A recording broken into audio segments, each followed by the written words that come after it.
Au cours des prochaines semaines, nous allons faire différents calculs, principalement reliés aux acides et aux bases. Des calculs pour déterminer le pH de certaines solutions. Pour pouvoir y arriver, ça va vous prendre une calculatrice scientifique. Mais non seulement ça vous prend une calculatrice scientifique, mais encore faut-il savoir l'utiliser correctement.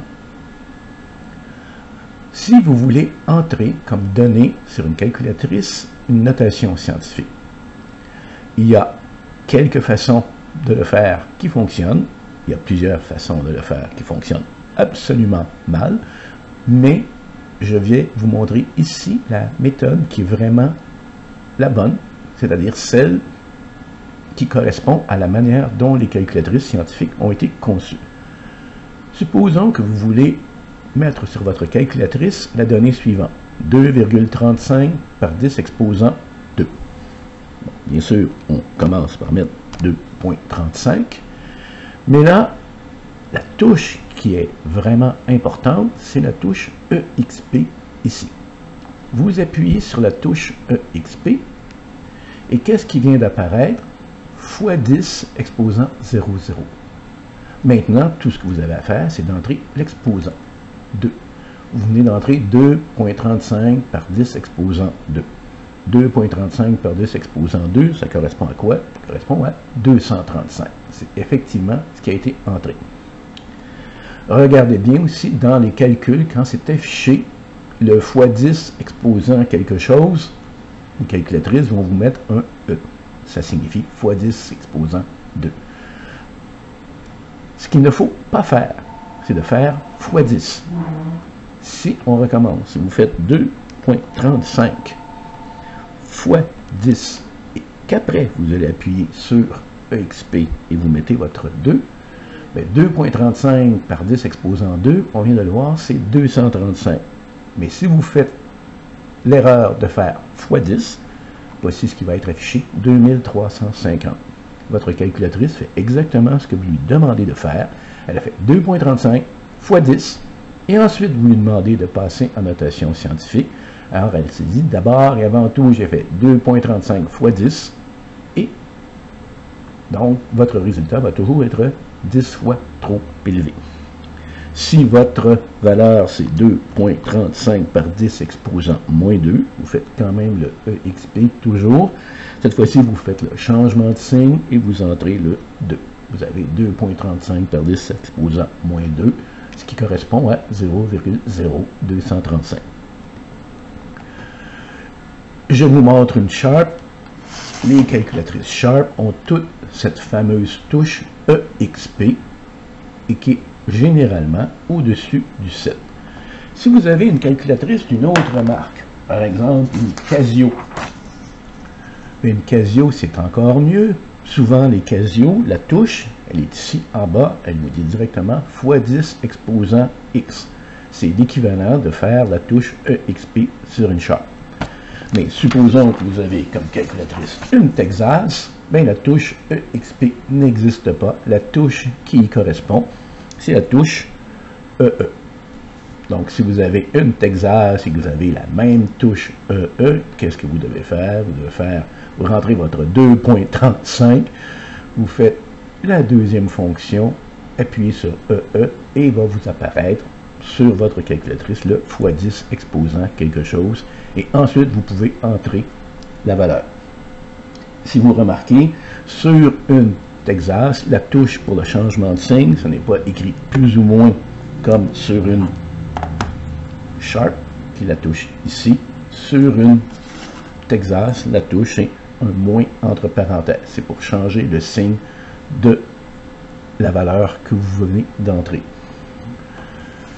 Ça, c'est pour la notation scientifique. Maintenant, vous pouvez avoir la surprise suivante. Vous devez faire comme calcul 2,56 divisé par 3,48 par 10 exposant 8. Alors, on l'a fait. 2,56 divisé par 3,48 par 10 exposant 8. Là, vous êtes signe égal. Et votre calculatrice vous affiche 0,000007. C'est pas particulièrement pratique comme affichage. Si vous avez une Sharp, qu'est-ce que vous devez faire? vous devez faire Setup. Alors, sur votre calculatrice, il faut que vous appuyiez sur la possibilité FSE. Donc, vous allez chercher avec la flèche ici, FSE, le 1 clignote, vous appuyez sur le 1. Après, on vous demande un certain nombre de choses, vous allez chercher la normale 2, qui correspond à 4. Et là, soudainement, votre calculatrice vous affiche, au lieu de 0,00007, vous affiche vraiment 7.35632, etc., par 10 exposant moins 9. Donc, elle va maintenant vous afficher la notation scientifique à partir du moment où la valeur que vous avez elle est plus petite que 0,01. Ce ne sont pas toutes les Sharp qui fonctionnent de la même façon. On a un autre modèle ici. Vous faites le même calcul, 2.56 divisé par 3.48 par 10 exposant 8. Et ça serait bien si c'était allumé. Donc 2.56 divisé par 3.48 par 10 exposant 8. Et la réponse, vous avez encore une fois le 0.00007. Sur cette calculatrice-ci, le bouton Setup est à un endroit légèrement différent. Et là, si vous cherchez le FSE, c'est sur le 0 qu'il faut le trouver. Donc, vous faites FSE 0.